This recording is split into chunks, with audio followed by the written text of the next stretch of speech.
Come on, you know the feeling, right?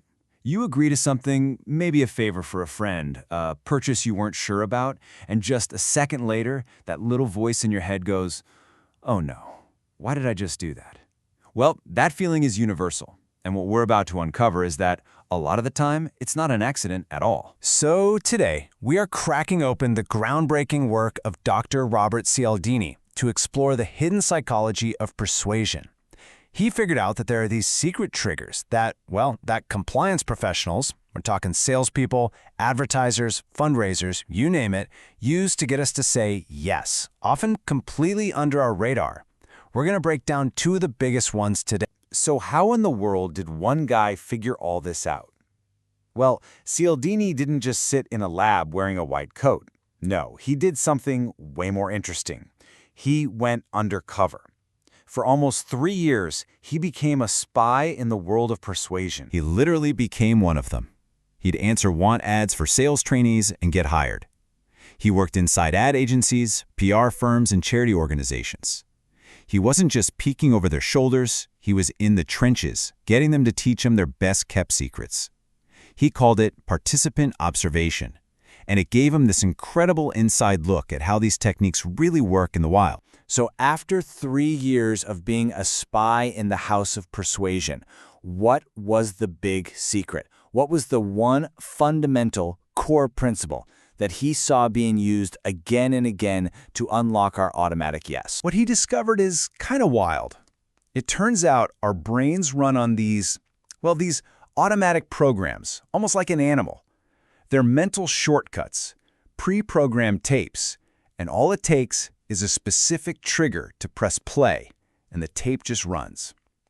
Cialdini came up with the perfect name for this, the click-whir response. Okay, get this. Let's talk about mother turkeys. Her mothering instincts are basically switched on by one single thing, the cheep, cheep sound of her chicks. So researchers did an experiment.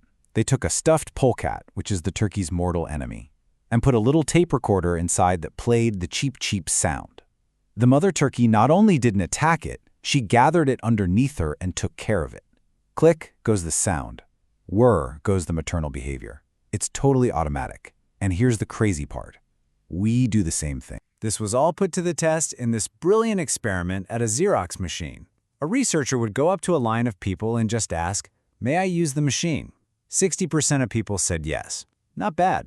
But then they added a reason. "May I use the machine because I'm in a rush?"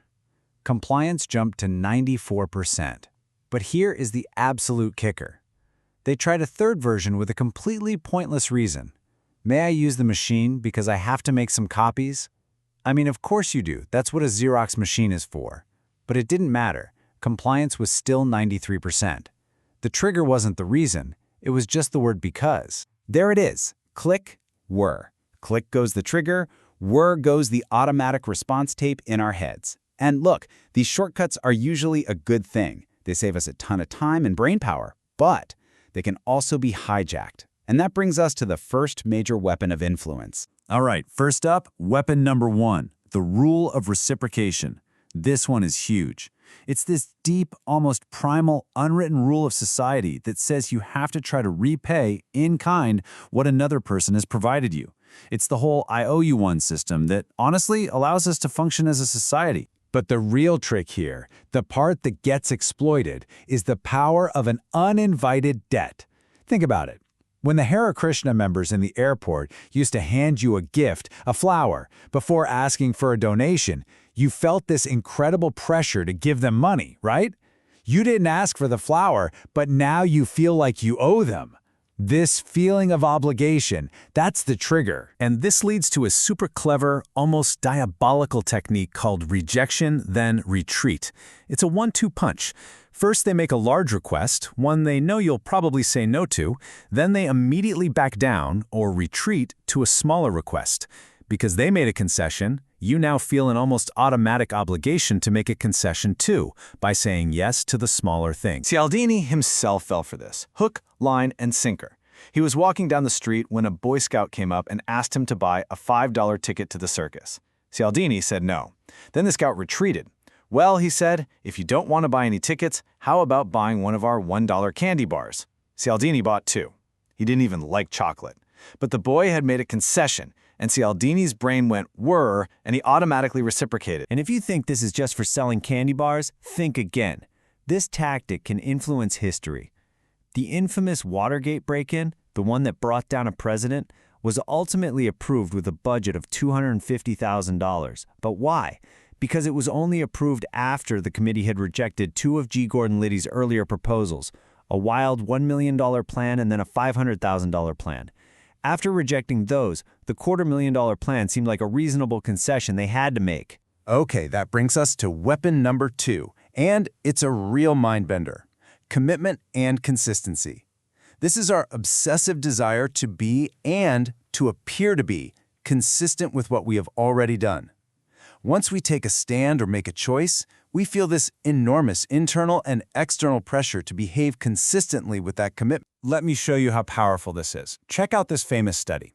Researchers went door to door asking people to put a huge, frankly ugly, drive carefully sign on their front lawn. Just ask cold, only 17% agreed. But with a different group, they started small. First, they asked them to put a tiny 3-inch square sign in their window. Almost everyone said yes. Then, 2 weeks later, they went back and asked that group to put up the huge, ugly sign. This time, an incredible 76% of them said yes. That tiny first step, it changed their self-image. It created a commitment. Oh, and toy companies? They are absolute masters of this. Before Christmas, they'll flood the airwaves with ads for one specific must-have toy. Parents promise their kids they'll get it, but then the companies deliberately undersupply the stores. Parents are forced to buy other, substitute gifts. But what happens after the holidays? The ads to that original toy magically reappear. The kids whine.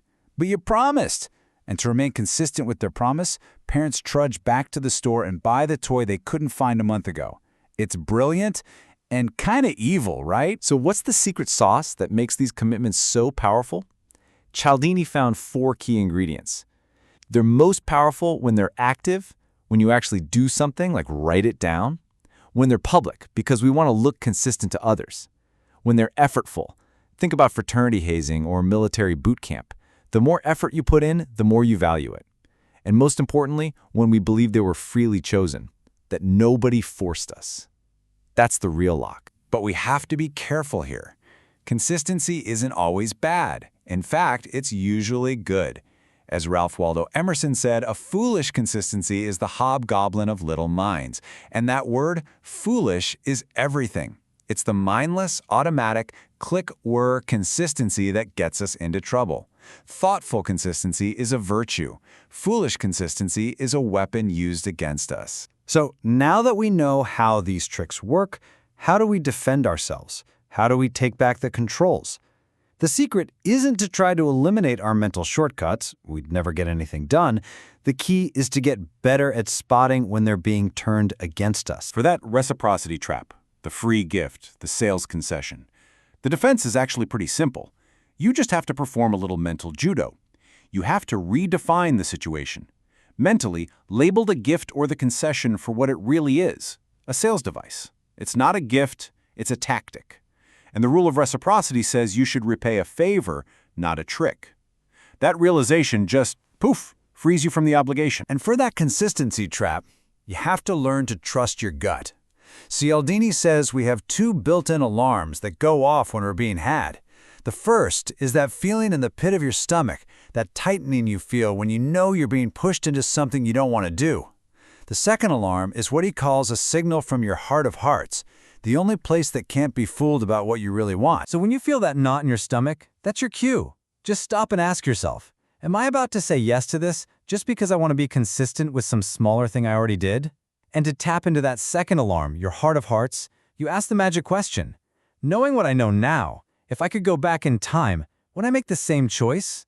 That first flash of feeling you get, that's the truth, before your brain has time to make up excuses. So in the end, it all comes down to awareness.